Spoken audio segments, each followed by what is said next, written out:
Good morning, dear learners. Welcome to teaching learning session. Today we will start with the new course code, that is MMPM 002 Sales Management.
Line of the marketing department, right?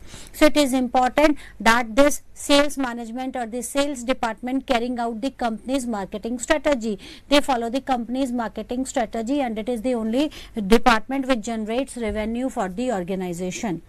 So if we want to define the sales management, we can define the sales management is the management of personal selling part of company's marketing plan, right? What is sales management? Sales management is company's personal selling part. The personal selling part of the company's marketing plan is known as the sales management.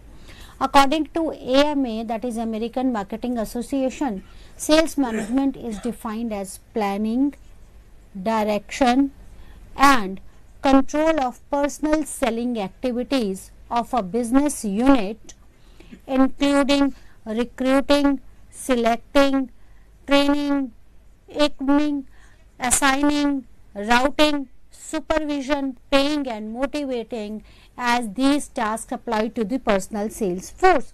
So this as per AMA, this sales management includes many aspects. It includes planning, right? It is required that you should have a proper plan of action. How will you carry out this personal selling part?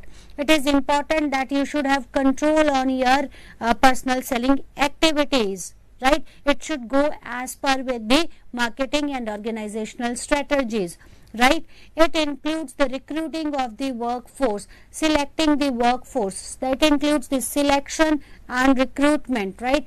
Training and then assigning the workforce their roles, right? Supervising, paying and motivating the workforce, right? Or to the personnel, those who are involved in sales department or the personal sales force, anything, right?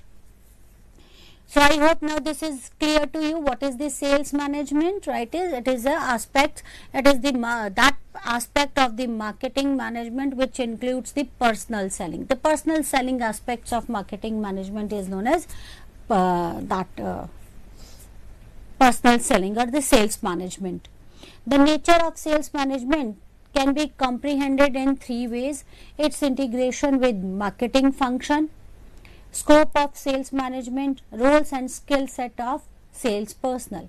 Its integration with marketing functions, right? It is important that this sales management should be integrated with the marketing function. It should follow the marketing strategy because it is a part of that. This personal selling or the sales is a part of marketing, right?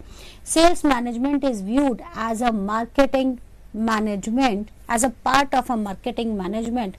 Sales planning needs to be integrated with marketing planning. The formal, that is involves the personal selling, while later more strategic. So sales plan, sales management is a part of the marketing management, while the sales management involves the personal selling, right? That is, it generates direct revenue, while the marketing management involves more strategies. The scope and importance of sales management has increased over a period of time, right? This scope and the importance of sales management has increased over a period of time. Earlier it was limited to the recruitment, selection, training, motivation and supervising the salesperson. Now this sales management has expanded to include the activities such as participating in strategic planning. Now the sales department participates in strategic planning. Forecasting, it helps the marketing department about the forecasting of the sales and other things. Taking part in the budget preparation. Now the sales department take part in the budget preparation, designing territories and developing the sales force organization structure, etc. Right. So this scope and importance of sales management has grown up many times, because earlier it was limited to recruitment, selection, training, motivation, payments and supervising and all those things. Now this department is including in strategic planning, then forecasting, budget preparation, territory development and other things. Role of sales function in marketing. Manager uses marketing and selling as synonyms. However, there is a significant difference between the two. Marketing and selling are not synonym. There is a difference. Marketing is a dynamic and much wider concept than selling, and focus is on the customer rather than the product.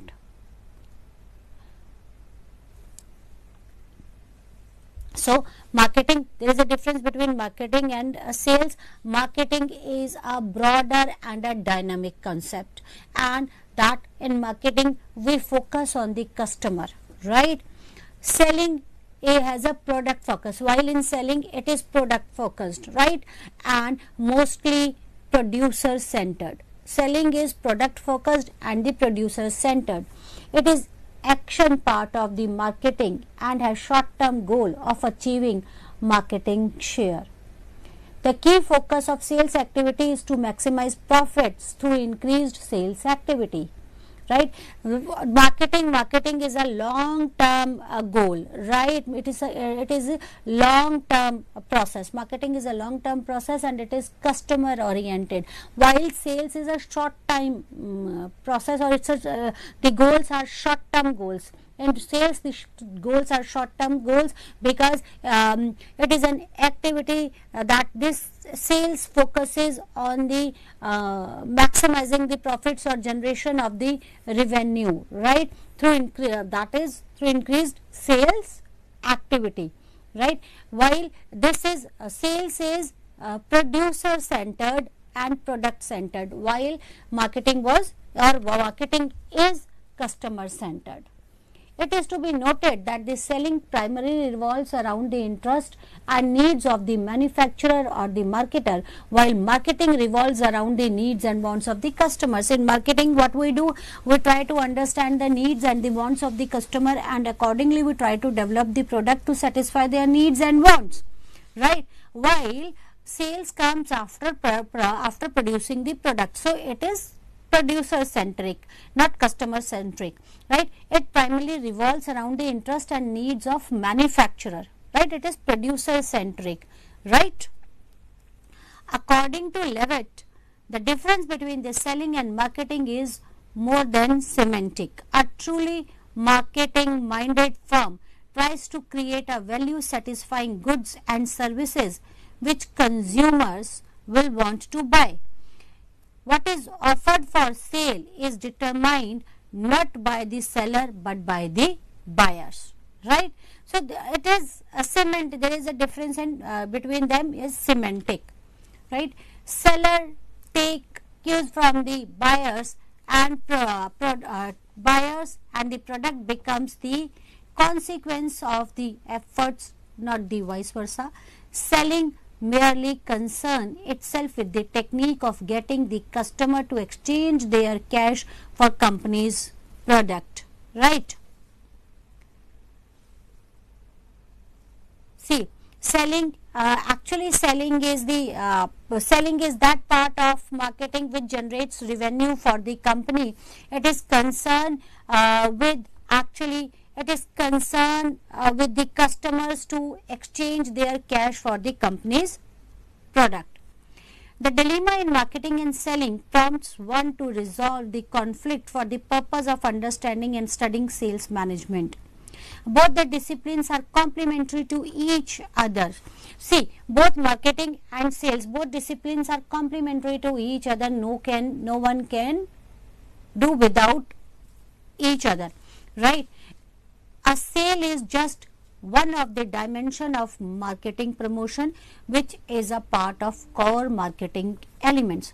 So, a sale is just one of the dimension of marketing promotion, which is a part of core marketing mix elements. So, sale is one of the elements of the marketing mix. It is one of the dimensions of the marketing. In conventional business organizations, sales and marketing are treated as two separate functions, leading to role conflict and disharmony in the organization due to unhealthy competition. But nowadays, selling and marketing have gradually started merging with each other due to common orientation and long-term planning perspectives. The role of sales with the organization has become more customer driven than the product driven, right? Because technology is changing, society is changing. Nowadays that marketing and selling have gradually started merging with each other, right? Why? Because of common orientation and a long-term planning perspective. Sales management, formulation of sales strategy, right? The sales management function comprises the management of sales personnel and activities that make up the corporate sales efforts. So, sales management again is the same thing that comprises the personal activities that makes up the corporate sales effort, which is they want to sell off their product and they want to exchange their product with the customer for their money.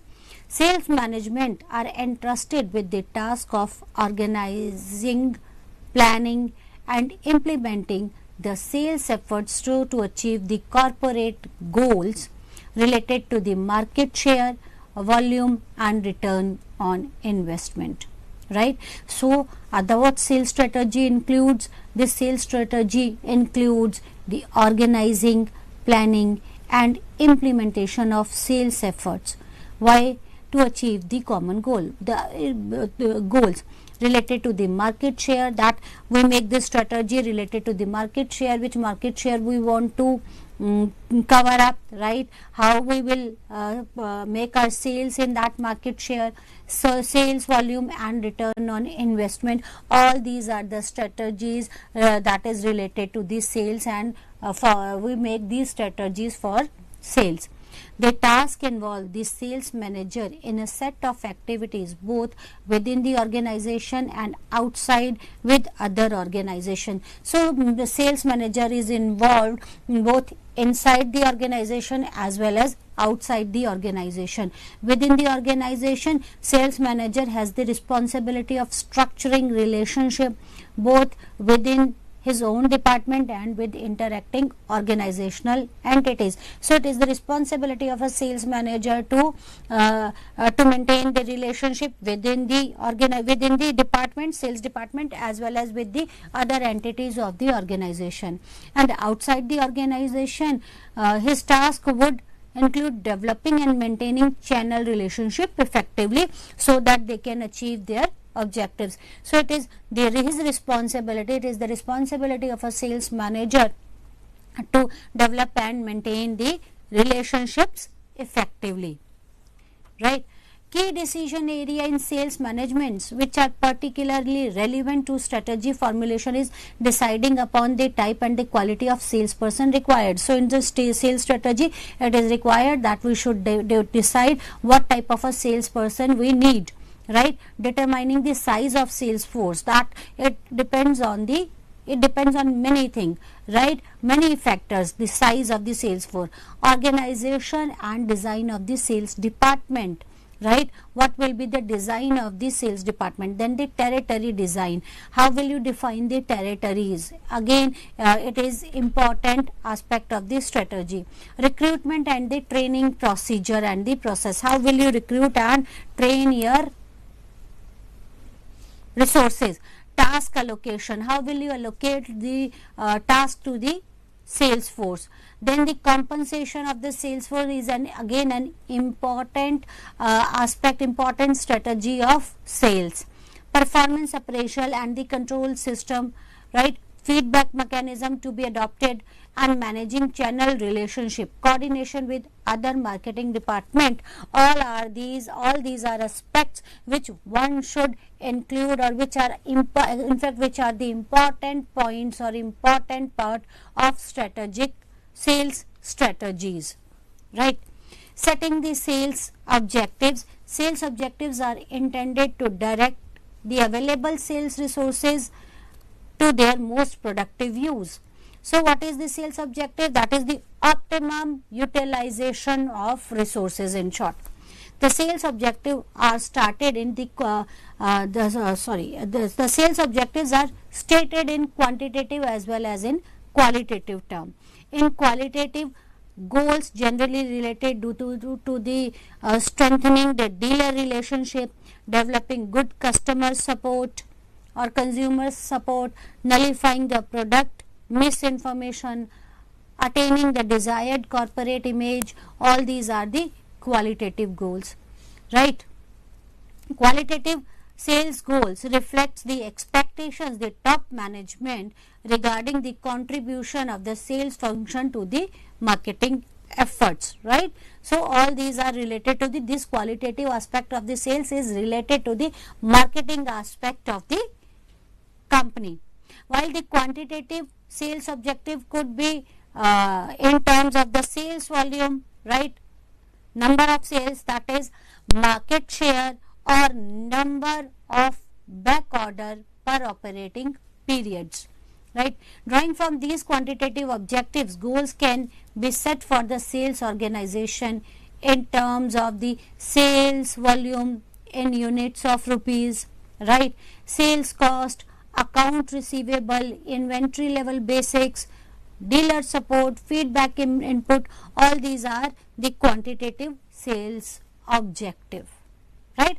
So, there are two types of the sales objective, qualitative sales objective and the quantitative sales objective. Both are very important. Determination of type of sales force needed, right? It is very important to determine the type of the sales force the organization requires or need.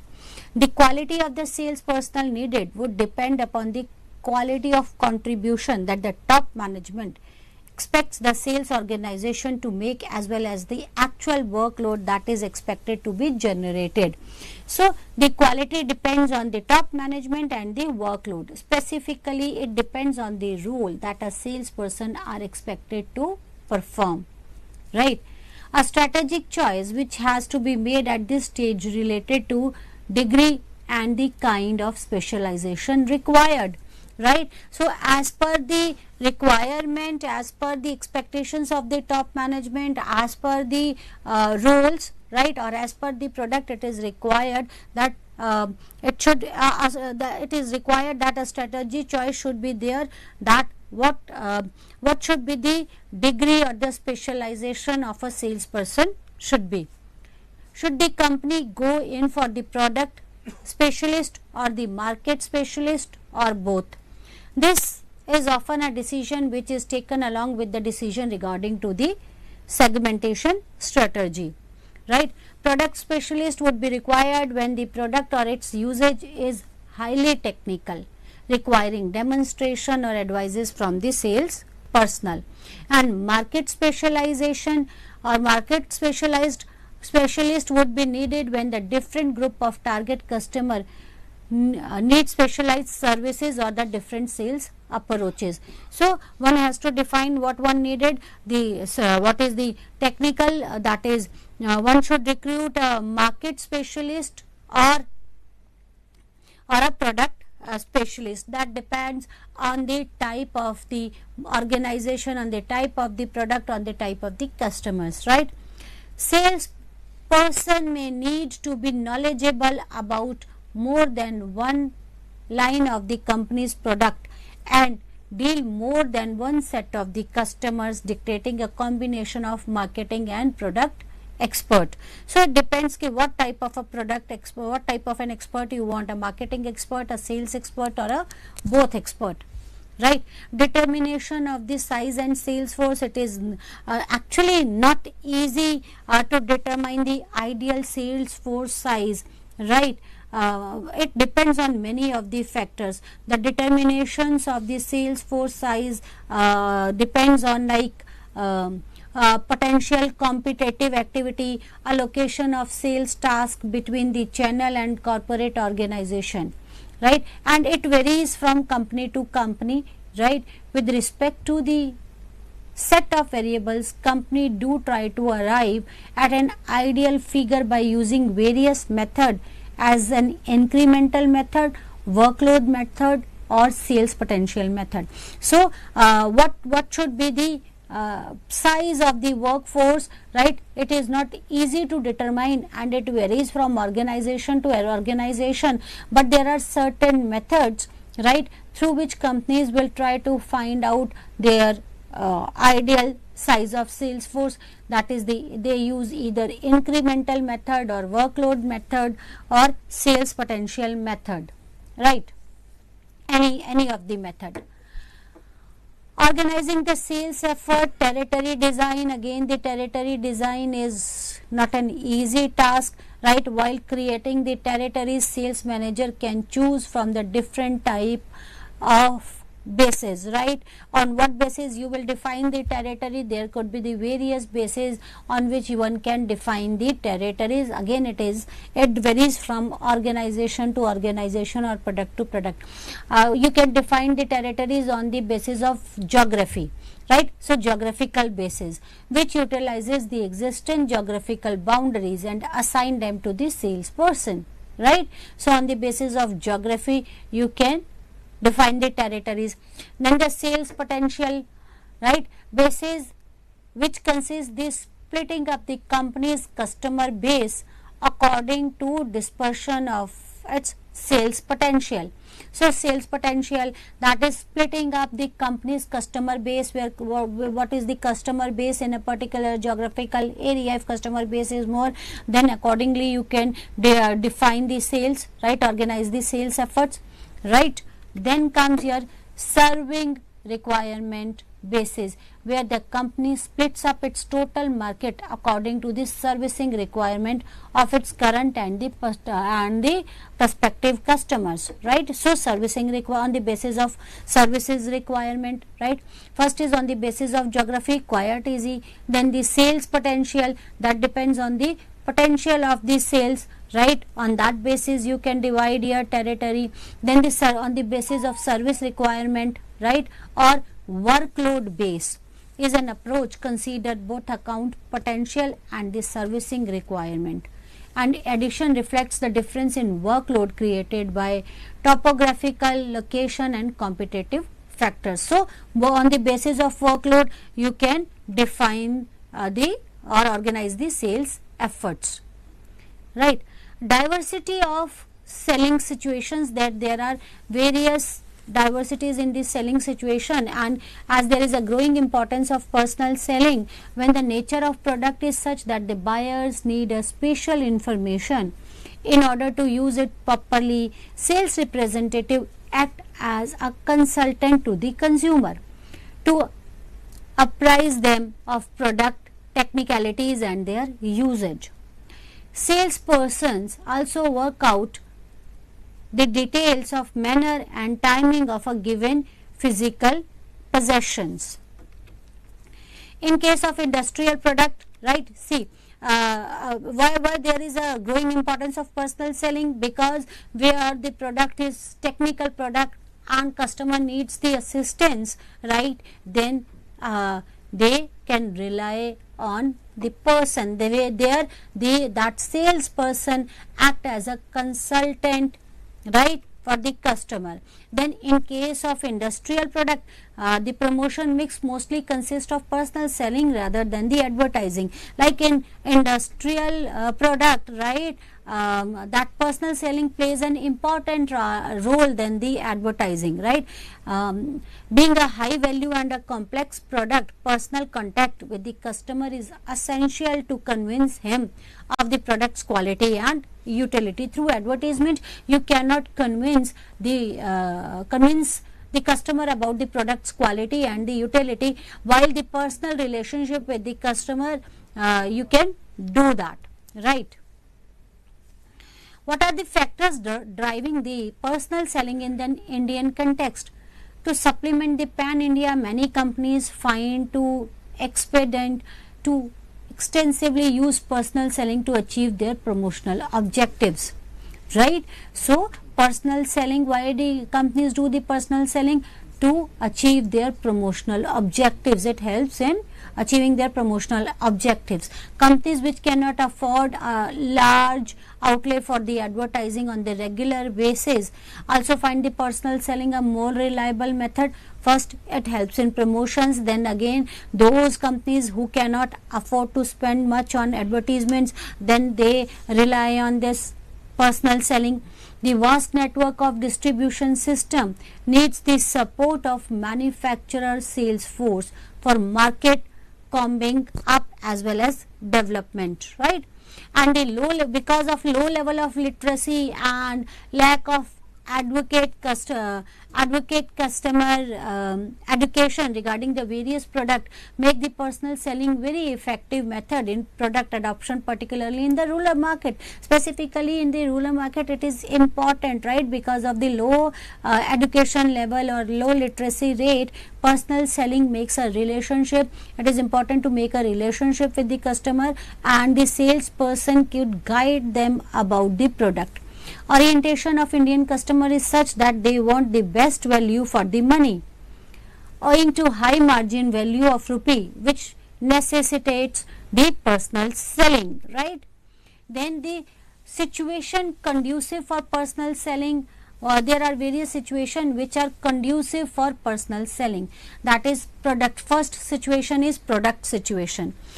Right, in which situation one should go for the personal selling. First situation is the product situation, when the product is of high unit value, like Xerox machine, computers, etc. Because when one wants to purchase a costlier product, they would not like to rely on the advertisements only. Then that relationship with the company or with the salesperson, with the company through a salesperson, matters a lot.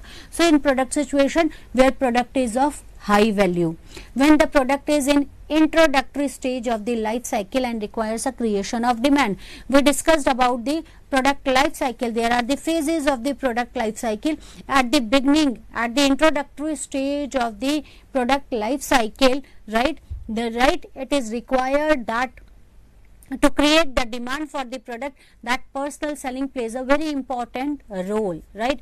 Then the product require personal attention to match the specific consumer needs, right. Then because there are the variations in the consumer needs, when there is the variation in the consumer needs, right, as per the specific needs of the consumer, to meet the specific needs of the consumer, it is required, right. The personal selling plays a very important role. Like insurance selling, because as per the requirements, needs, age and various other issues to be considered in this situation, when while you are selling your product, your insurance is your product, na?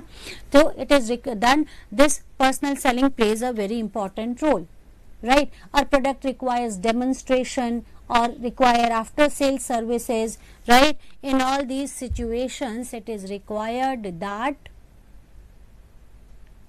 product in these situations personal selling plays a very important role. Then the market situations.